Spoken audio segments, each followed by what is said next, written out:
আমার প্রিয় ছাত্রছাত্রী, ব্যাকটেরিয়ার জনন সম্পর্কে আজকে আমরা পড়াশোনা করছি। ব্যাকটেরিয়া অঙ্গজ জনন, অযৌন জনন এবং যৌন জনন তিনটে পদ্ধতিতেই বংশবিস্তার করে থাকে। প্রথমে আমরা অঙ্গজ জনন সম্পর্কে আলোচনা করি। ব্যাকটেরিয়ার অঙ্গজ জনন পদ্ধতি প্রধানত তিনটি উপায়ে হয়ে থাকে।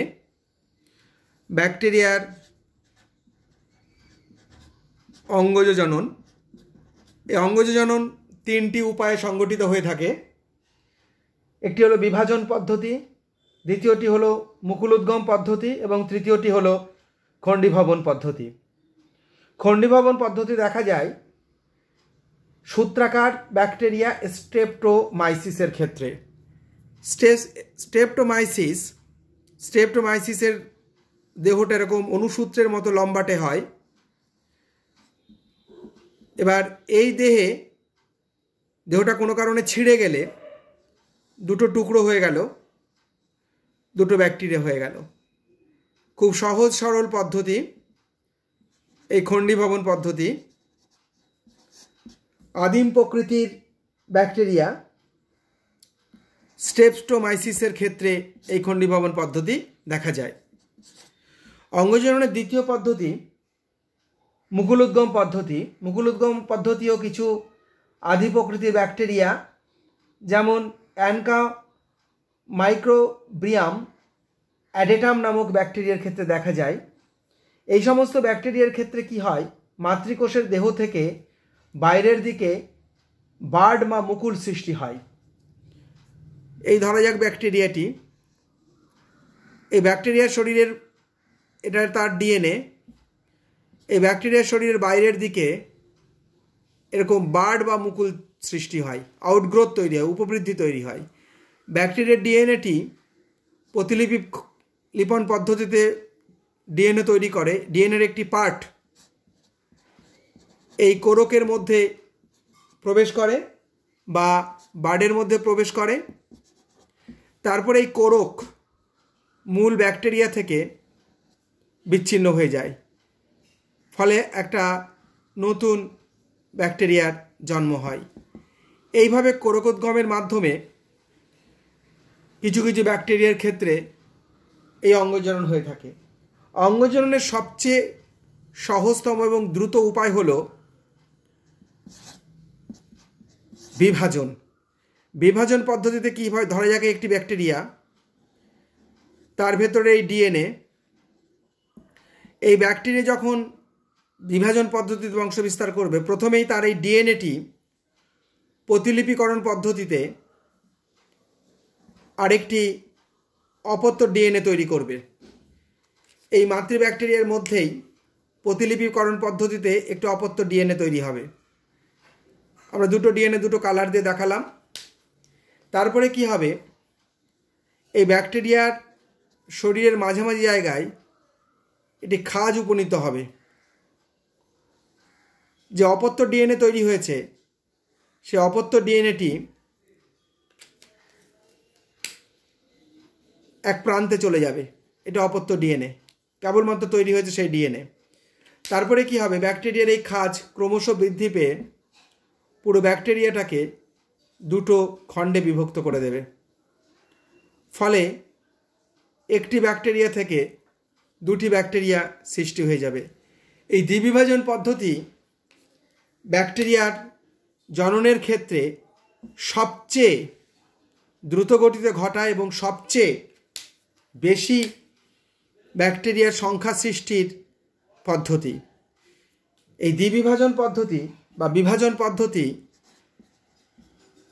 ব্যাকটেরিয়ার বংশবৃদ্ধির ক্ষেত্রে সবচেয়ে গুরুত্বপূর্ণ এবং ব্যাকটেরিয়া খুব দ্রুত সময়, খুব অল্প সময়ের মধ্যে এই দ্বিবিভাজন পদ্ধতিতে অসংখ্য ব্যাকটেরিয়ার সৃষ্টি করতে পারে। তাহলে ব্যাকটেরিয়া সাধারণত তিনটে পদ্ধতিতে, তার মধ্যে বিভাজন পদ্ধতি সবচেয়ে গুরুত্বপূর্ণ। এই বিভাজন পদ্ধতি সব ব্যাকটেরিয়াই সম্পন্ন করতে পারে। এই পদ্ধতিতেই সবচেয়ে বেশি ব্যাকটেরিয়াদের অপত্য বংশধর সৃষ্টি হয়। এরপর অযৌন জনন পদ্ধতি। ব্যাকটেরিয়ার অযৌন জনন পদ্ধতি অনেক রকম হতে পারে। তার মধ্যে প্রধান হলো অন্তরেণু গঠন। অন্তরেণু গঠন কিভাবে হবে আমরা একটু আলোচনা করে দেখি। এখানে এটি একটি আদর্শ অন্তরেণুর গঠন। এটা সৃষ্টি হবে কিভাবে? ধরা যাক কোনো একটি ব্যাকটেরিয়া, একটি ব্যাসিলাস ব্যাকটেরিয়া, এই ব্যাকটেরিয়াটি অন্তরেণু গঠনের মাধ্যমে বংশ বিস্তার করবে। সাধারণত ব্যাকটেরিয়ার অন্তরেণু গঠন হয় প্রতিকূল পরিবেশের সময়, অর্থাৎ প্রচণ্ড শুষ্কতা এবং উত্তপ্ত পরিবেশে যখন জলের অভাব হয় তখনই অন্তরেণু গঠন হয়। এই যে ব্যাকটেরিয়াটা, হঠাৎ কী হয়, ব্যাকটেরিয়াটার মাঝের অংশটা ক্রমশ ফুলে ওঠে, মাঝের অংশটা ব্যাকটেরিয়ার ফুলে ওঠে, আর ব্যাকটেরিয়ার ডিএনএ এবং অন্যান্য জেনেটিক বস্তু আস্তে আস্তে সংকুচিত হয়ে খুব ছোট জায়গার মধ্যে চলে আসে, আর সে ডিএনএকে বেষ্টন করে বিভিন্ন প্রাচীর হতে শুরু করে, বিভিন্ন প্রাচীর হতে শুরু করে, ক্রমশ একাধিক স্তরের প্রাচীর হতে শুরু করে, এবং আস্তে আস্তে ব্যাকটেরিয়া কোষের ভেতরেই একটা ছোট্ট গোলাকার বা ডিম্বাকার খুব ঘন রেণু আকৃতির অংশর সৃষ্টি হয়, যেটির প্রাচীর এত পুরু হয় যে মাঝের প্রোটোপ্লাজম বাইরের শুষ্কতার হাত থেকে পুরোপুরি রক্ষা পায়। এইভাবে প্রতিকূল পরিবেশে বা শুষ্কতার সময় অন্তরেণু সৃষ্টি হয়। অন্তরেণু সম্পূর্ণ সৃষ্টি হয়ে যাওয়ার পরে তার যে গঠন, সে গঠন আমরা এই চিত্রের মাধ্যমে দেখতে পাচ্ছি। তার প্রোটোপ্লাজমীয় অংশ একেবারে কেন্দ্রভাগে খুব ঘন একটি জায়গা দখল করে, যে অংশটাকে বলা হয় কেন্দ্রীয় কোর। এই কেন্দ্রীয় কোরেই এদের নিউক্লিয়েড অবস্থান করে। তাছাড়া এই কেন্দ্রীয় কোরে এক বিশেষ ধরনের অ্যাসিড, ডাইপিকোলিনিক অ্যাসিড দেখা যায়। এটি একটি জৈব অ্যাসিড যা অন্তরেণু ছাড়া অন্য কোনো কোষে দেখা যায় না। তাছাড়াও এক বিশেষ ধরনের প্রোটিন এই অংশে দেখা যায়, যাকে বলা হয় ক্ষুদ্র স্পোর প্রোটিন, এই কোর অংশে দেখা যায়। তাছাড়া জেনেটিক বস্তু ডিএনএ, আরএনএ, রাইবোজোম, অন্যান্য কোষাঙ্গাণু, এই সমস্ত এই কোর অংশে ঘনভাবে পুঞ্জীভূত হয়। কোর অংশের বাইরে একটি পর্দা সৃষ্টি হয়, যাকে বলে অন্তঃপর্দা। এই অন্তঃপর্দা আসলে কোষ পর্দা। এই কোষ পর্দাই হচ্ছে অন্তঃপর্দা। অন্তঃপর্দার বাইরে আরও একটি স্তর তৈরি হয়, যাকে বলে কর্টেক্স। কর্টেক্স অঞ্চল একটি পর্দার আকৃতিতে সৃষ্টি হয়। এই কর্টেক্স অঞ্চলটি আসলে খুব হালকাভাবে ক্রসলিঙ্ক ভাবে সজ্জিত পেপটাইড ও গ্লাইকন নিয়ে গঠিত হয়। এই কর্টেক্স অংশের বাইরে আরও একটি আবরণ তৈরি হয়, যাকে বলে স্পোর কোট। স্পোর কোটের বাইরে কখনো কখনো আরও একটি আবরণ তৈরি হয়, যাকে বলে এক্সোস্পোরিয়াম। এক্সোস্পোরিয়াম সবসময় গঠিত হয় না। ফলে এক্সোস্পোরিয়াম, স্পোরপোর, কর্টেক্স, অন্তঃপর্দা, এই চারটে স্তর, আবরণ স্তরের মধ্যে থাকে কেন্দ্রীয় অংশ। এই সমগ্র অংশটাকে বলা হয় অন্তরেণু। আসলে অন্তরেণু এমন একটি সংগঠন তৈরি করে যাতে প্রচণ্ড শুষ্কতার হাত থেকে ব্যাকটেরিয়ার ভেতরের জেনেটিক বস্তু কেন্দ্রীয় কোর অংশে সজীব থাকতে পারে, আর এই বিভিন্ন আবরণগুলি সেগুলোকে রক্ষা করে। যখন অনুকূল পরিবেশ আসে তখন ব্যাকটেরিয়ার এই প্রাচীরের বাইরের আবরণ ছিন্ন হয়, মূল মাতৃ ব্যাকটেরিয়ার এই আবরণ ছিন্ন হয়, ভেতর থেকে এই অন্তরেণু বাইরে বেরিয়ে আসে, ভেতর থেকে অন্তরেণু বাইরে উন্মুক্ত হয়। তারপরে অন্তরেণুই অনুকূল পরিবেশে জল এবং অন্যান্য খাদ্যবস্তু গ্রহণ করে আস্তে আস্তে প্রসারিত হয়ে এর আকৃতিকে বড় করে আবার একটি মাতৃ ব্যাকটেরিয়ার মতো আকার ধারণ করে। অন্তরেণুর মধ্যে দিয়ে একটি ব্যাকটেরিয়া থেকেই আরেকটি ব্যাকটেরিয়ার সৃষ্টি হতে পারে। আসলে অন্তরেণু ব্যাকটেরিয়ার প্রতিকূল পরিবেশ অতিক্রম করবার একটি বিশেষ রেণু বা স্পোর। আমাদের এই অন্তরেণুর গঠন খুব ভালোভাবে আমাদের একাদশ শ্রেণীতে চিত্র সহযোগে বুঝে নিতে হবে। অন্তরেণু কিভাবে সৃষ্টি হয় তার গঠনের পর্যায়গুলি আমাদের একাদশ শ্রেণীতে পড়বার প্রয়োজন নেই। ব্যাকটেরিয়ার অযৌন জননের আরেকটি উপায় হলো কনিডিয়া। কনিডিয়া স্ট্রেপ্টোমাইসিস নামক ব্যাকটেরিয়ার ক্ষেত্রে, সূত্রাকার ব্যাকটেরিয়ার ক্ষেত্রে সৃষ্টি হয়। এই সমস্ত সূত্রাকার ব্যাকটেরিয়া, লম্বা অনুসূত্রের মতো দেহটা, এই ব্যাকটেরিয়ার বাইরের দিকে হঠাৎ একটি অংশ এরকম ফুলে ওঠে, আসলে এটি কনিডিয়া সৃষ্টি করে। আর ব্যাকটেরিয়ার যে জেনেটিক বস্তু, সেই জেনেটিক বস্তু প্রতিলিপন পদ্ধতিতে অপত্য জেনেটিক বস্তু তৈরি করে এবং তা এই কনিডিয়ার মধ্যে চলে যায়। কনিডিয়া পূর্ণতা লাভ করলে মূল ব্যাকটেরিয়া থেকে এটি ছিন্ন হয় এবং তারপর এই কনিডিয়া আস্তে আস্তে বড় হয়ে প্রসারিত হয়ে সম্পূর্ণ একটি ব্যাকটেরিয়ার জন্ম দেয়। এইভাবে কনিডিয়া সৃষ্টির মাধ্যমে কিছু কিছু ব্যাকটেরিয়া তাদের অযৌন জনন করতে পারে। কিছু কিছু ব্যাকটেরিয়া, যেমন মিক্সো ব্যাকটেরিয়া, তাদের কতকগুলো কোষ একত্রিত হয়ে একটি ফলের গুচ্ছের আকার ধারণ করে। একে বলা হয় সোয়ার্ম। সোয়ার্মের প্রতিটি কোষ পরস্পর থেকে বিচ্ছিন্ন হয়ে গিয়ে আরেকটি ব্যাকটেরিয়ার জন্ম দেয়, যাকে বলা হয় মাইক্রোসিস্ট। এইভাবে কনিডিয়া মাইক্রোসিস্টের মাধ্যমেও ব্যাকটেরিয়া অযৌন জনন সম্পন্ন করতে পারে। তাহলে ব্যাকটেরিয়া প্রধানত এই উপায়গুলির মাধ্যমে অঙ্গজ জনন এবং অযৌন জনন সম্পন্ন করে থাকে। এবারে আমরা আলোচনা করব ব্যাকটেরিয়ার যৌন জনন। ব্যাকটেরিয়া যৌন জননের মাধ্যমে সাধারণত জেনেটিক রিকম্বিনেশন সম্ভব হয়। যৌন জননের মাধ্যমে ব্যাকটেরিয়ার সংখ্যা বৃদ্ধি হয় না। আমরা ব্যাকটেরিয়ার যৌন জনন পদ্ধতি নিয়ে এবার আলোচনা করব। ধরা যাক এই দুটি ব্যাকটেরিয়া, তারা পরস্পরের সাথে যৌন জনন ক্রিয়া সম্পন্ন করবে। যেসব ব্যাকটেরিয়া যৌন জননে অংশ নেয় তাদের গায়ে অসংখ্য জনন পিলি দেখা যায়। আমরা পিলি আগেই পড়েছি, সূক্ষ্ম সূক্ষ্ম সরু সরু নলাকার উপাংশ যা জননে সাহায্য করে। এই ব্যাকটেরিয়ার এটি হলো জেনেটিক বস্তু, মূল ডিএনএ বা জেনেটিক বস্তু। ব্যাকটেরিয়া সাধারণত যৌনতার দিক থেকে দু রকমের হয়। কিছু কিছু ব্যাকটেরিয়াতে তার মূল ডিএনএ ছাড়া আরও একটি অতিরিক্ত ডিএনএ থাকে। এই অতিরিক্ত ডিএনএটাকে বলা হয় প্লাজমিড। প্লাজমিড, এই ডিএনএটির নাম হচ্ছে প্লাজমিড, অতিরিক্ত ডিএনএ। এই প্লাজমিড এই ব্যাকটেরিয়ার নাই। যে ব্যাকটেরিয়ার প্লাজমিড থাকে তাকে বলে এফ প্লাস বা পুরুষ ব্যাকটেরিয়া। যার প্লাজমিড থাকে না তাকে বলে এফ মাইনাস বা স্ত্রী ব্যাকটেরিয়া। আর ব্যাকটেরিয়ার এই দুটো ব্যাকটেরিয়াতে এই দুটো হলো তার মূল নিউক্লিয়েড বা জেনেটিক বস্তু। এই ব্যাকটেরিয়া দুটি যৌন জনন পদ্ধতিতে বংশবিস্তার যখন করবে, তখন ব্যাকটেরিয়া যৌন জনন পদ্ধতি তিনটে উপায়ে সম্পন্ন হতে পারে। আমরা এখন যে উপায়টা আলোচনা করছি তার নাম হচ্ছে কনজুগেশন।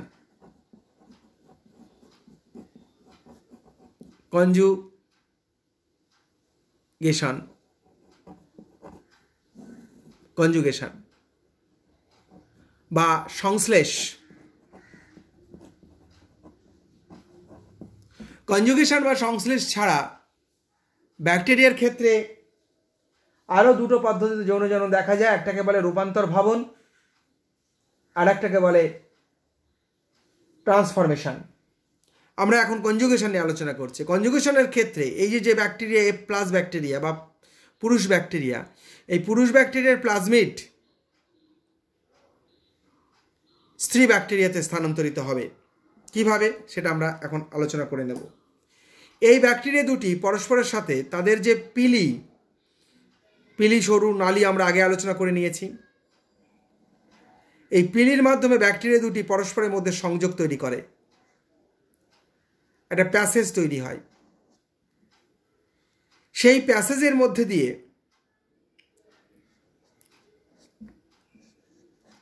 এফ প্লাস ব্যাকটেরিয়ার এই প্লাজমিড এফ মাইনাস ব্যাকটেরিয়াতে স্থানান্তরিত হবে।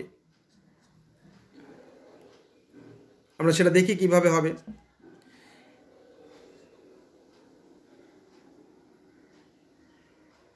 আমরা একটু বড় করে আঁকছি ছবিটাকে বোঝার সুবিধার্থে।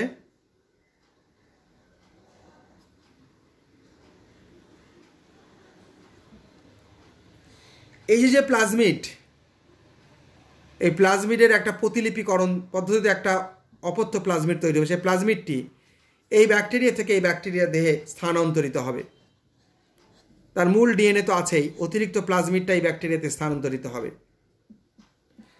এবং তার ফলে কি হবে, প্লাজমিড আসলে তো একটি ডিএনএ, প্লাজমিডের ডিএনএতে থাকা বৈশিষ্ট্যগুলি এফ প্লাস ব্যাকটেরিয়া থেকে এফ মাইনাস ব্যাকটেরিয়াতে স্থানান্তরিত হয়ে যাবে।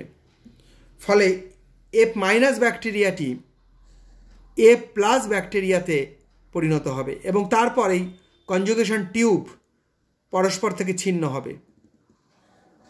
কনজুগেশন টিউব পরস্পর থেকে ছিন্ন হয়ে যাবে, ব্যাকটেরিয়া দুটো পরস্পর থেকে আলাদা হয়ে যাবে।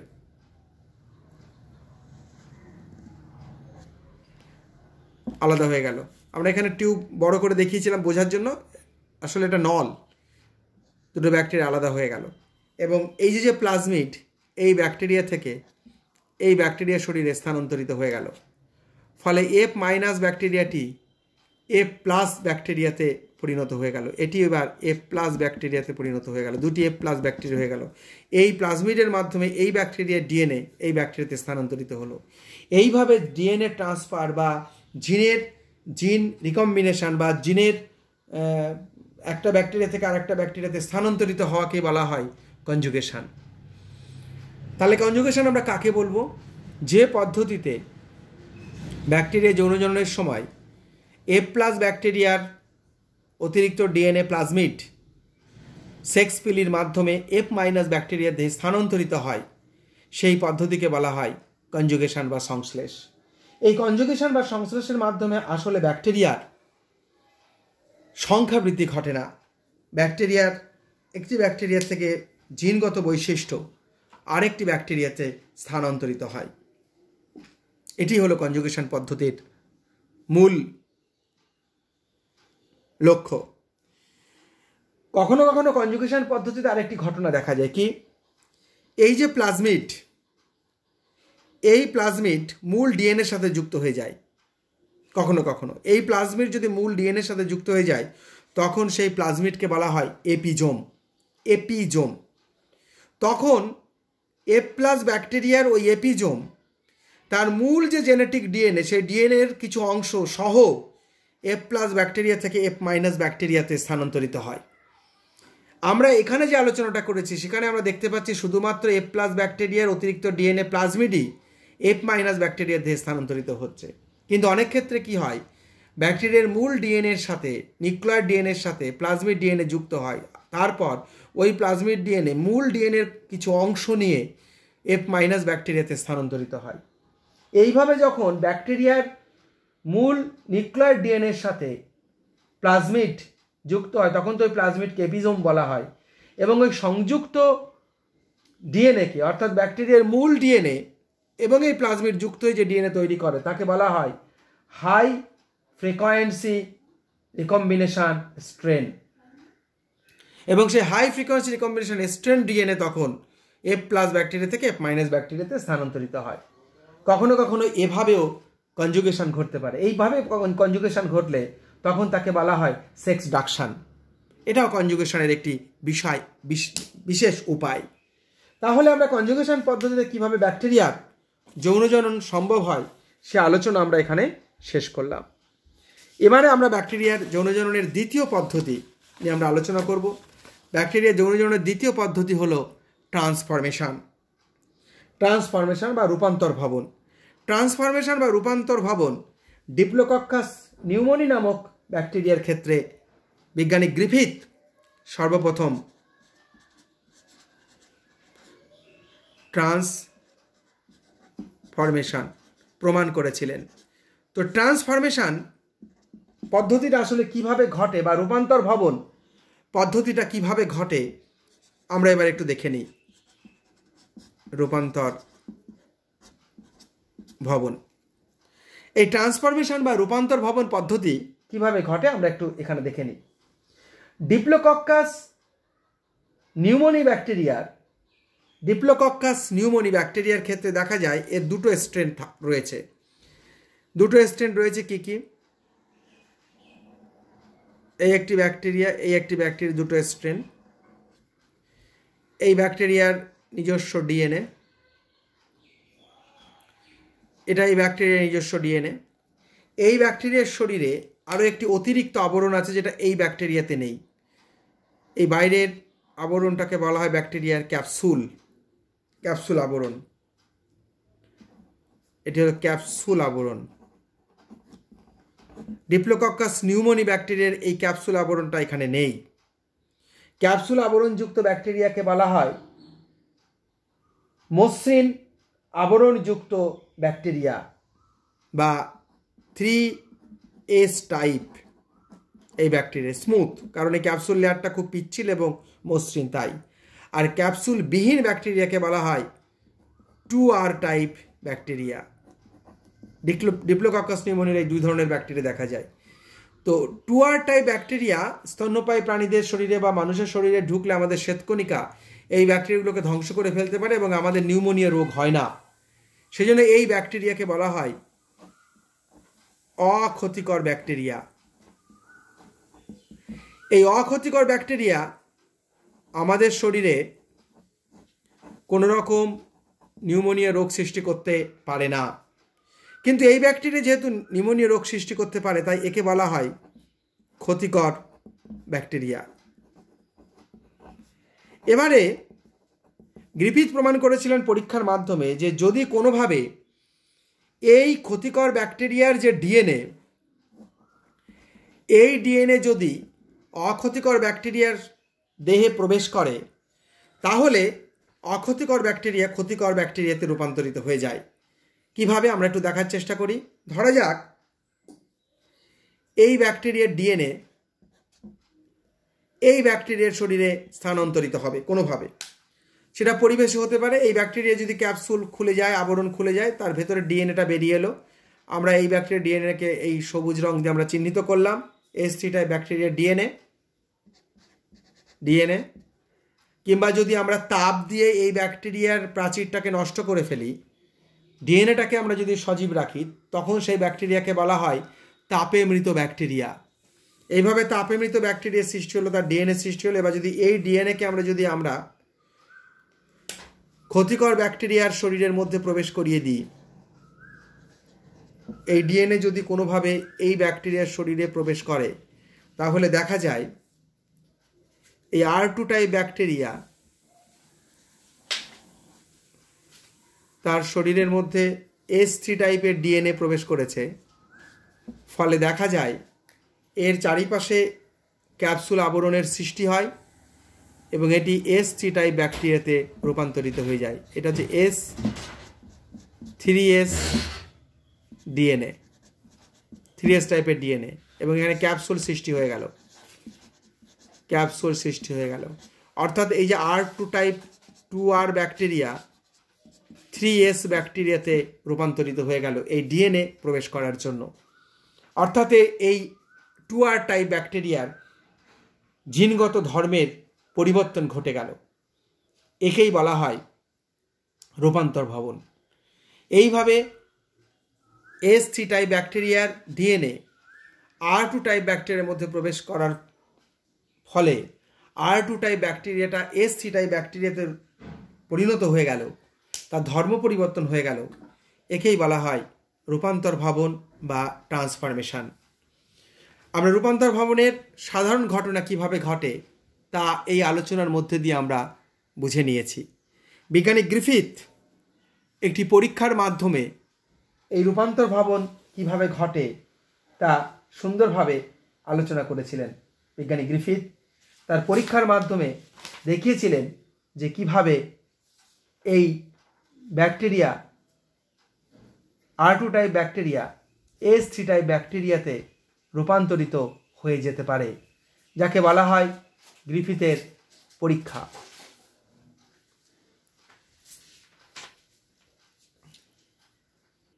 আমরা এবার রূপান্তর ভবনের পরীক্ষাটা দেখে নিই। গ্রিফিথ কি করেছিলেন? প্রথমে তিনি 2R ব্যাকটেরিয়া প্লাস সিরাম নিয়েছিলেন। সিরাম মানে সলিউশন, ইঞ্জেকশন সলিউশন। সিরাম নিয়েছিলেন ইঞ্জেকশন সিরিঞ্জের মধ্যে, তারপর সেটিকে ইঁদুরের শরীরে ইনজেক্ট করে দিয়েছিলেন। ইঁদুরের শরীরে প্রয়োগ করেছিলেন ইঞ্জেকশনের মাধ্যমে। ইঁদুরের শরীরে ইঞ্জেকশনের মাধ্যমে প্রবেশ করার পরে দেখা গেল ইঁদুরের শরীরে এই R2 টাইপ ব্যাকটেরিয়া প্রবেশের ফলে দেখা গেল R2 টাইপ ব্যাকটেরিয়া ইঁদুরের দেহে রোগ সৃষ্টি করতে পারল না। এর ফলে দেখা গেল ইঁদুরের দেহে রোগ হলো না। এখন ইঁদুরের দেহে কেন রোগ হলো না? তার কারণ হচ্ছে R2 টাইপ ব্যাকটেরিয়া রোগ সৃষ্টি করতে পারে না। গ্রিফিথ তারপর কি করলেন? 3S ব্যাকটেরিয়া এবং সিরাম তিনি ইঁদুরের শরীরে আবার আলাদাভাবে অন্য ইঁদুরের শরীরে ইনজেক্ট করলেন। দেখা গেল ইঁদুরের নিউমোনিয়া হলো, নিউমোনিয়া রোগ হলো এবং ইঁদুর মারা গেল। এই পরীক্ষার দুটো বিষয় থেকে বোঝা গেল R2 টাইপ ব্যাকটেরিয়া নিউমোনিয়া রোগ সৃষ্টি করতে পারে না, কিন্তু S3 টাইপ ব্যাকটেরিয়া রোগ সৃষ্টি করতে পারে। তারপর গ্রিফিথ একটা চমৎকার কাজ করলেন। কি করলেন? তিনি কি করলেন? তাপে মৃত 3S টাইপ, তাপে মৃত 3S ব্যাকটেরিয়া প্লাস সিরাম ইঁদুরের দেহে ইনজেক্ট করলেন। তাপে মৃত মানে হচ্ছে এমনভাবে তিনি ব্যাকটেরিয়াকে উষ্ণ করলেন, S3 টাইপ ব্যাকটেরিয়াকে উষ্ণ করলেন যে তার আবরণ নষ্ট হয়ে গেল, কিন্তু ডিএনএ নষ্ট হলো না। ডিএনএ নষ্ট হলো না, কিন্তু তার আবরণ নষ্ট হয়ে গেল। এইরকম অবস্থাকে বলা হয় তাপে মৃত 3S টাইপ। সিরাম ইঞ্জেকশন লিকুইডের সাথে ইঁদুরের শরীরে ইনজেক্ট করে দিলেন। দেখা গেল ইঁদুরের রোগ হলো না। ইঁদুরের রোগ মানে নিউমোনিয়া রোগ হলো না। এর থেকে কি বোঝা যায়? তাপে মৃত S3 টাইপ রোগ সৃষ্টি করতে পারে না। এবার গ্রিফিথ একটা চমকপ্রদ কাজ করলেন। কি করলেন? তিনি 2R ব্যাকটেরিয়া তার সাথে তিনি মিশালেন তাপে মৃত 3S এবং সিরাম তিনি মিশিয়ে তিনি ইঁদুরের শরীরে ইনজেক্ট করে দিলেন। দেখা গেল ইঁদুরের নিউমোনিয়া রোগ হলো, ইঁদুর মারা গেল এবং ইঁদুরের দেহে প্রচুর পরিমাণে S3 টাইপ ব্যাকটেরিয়া পাওয়া গেল। এবার এই পরীক্ষা থেকে কি সিদ্ধান্ত করা যায়? এই পরীক্ষা থেকে বোঝা গেল যে সর্বশেষ ধাপে তাপে মৃত S3 টাইপের ডিএনএ, তাপে মৃত S3 টাইপের ডিএনএ, এই তাপে মৃত S3 টাইপের ডিএনএ R2 টাইপের মধ্যে প্রবেশ করে R2 টাইপগুলোকে S3 টাইপে রূপান্তরিত করে দিয়েছে। তাই ইঁদুরের দেহে S3 টাইপ ব্যাকটেরিয়া পাওয়া গেল এবং ইঁদুরের রোগ হলো এবং ইঁদুরের দেহে প্রচুর পরিমাণে 3S ব্যাক পাওয়া গেল। তাহলে এই থেকে বোঝা গেল যে তাপে মৃত 3S টাইপ ব্যাকটেরিয়ার জেনেটিক বস্তু R2 টাইপ ব্যাকটেরিয়ার মধ্যে প্রবেশ করে R2 টাইপ ব্যাকটেরিয়াকে S3 টাইপ ব্যাকটেরিয়াতে রূপান্তরিত করে দিয়েছে। গ্রিফিথ এই পরীক্ষার মাধ্যমে সুন্দরভাবে প্রমাণ করেছেন কিভাবে ব্যাকটেরিয়ার ক্ষেত্রে রূপান্তর ভাবন ঘটতে পারে। গ্রিফিথের এই পরীক্ষাটি একটি বিখ্যাত পরীক্ষা এবং এই পরীক্ষা থেকে আরও প্রমাণ হয় যে কোনো জীবের জেনেটিক বস্তু তার ডিএনএ দ্বারাই এক দেহ থেকে আরেক দেহে স্থানান্তরিত হয়। গ্রিফিথের এই পরীক্ষা থেকে সেটা খুব ভালোভাবে বোঝা যায়।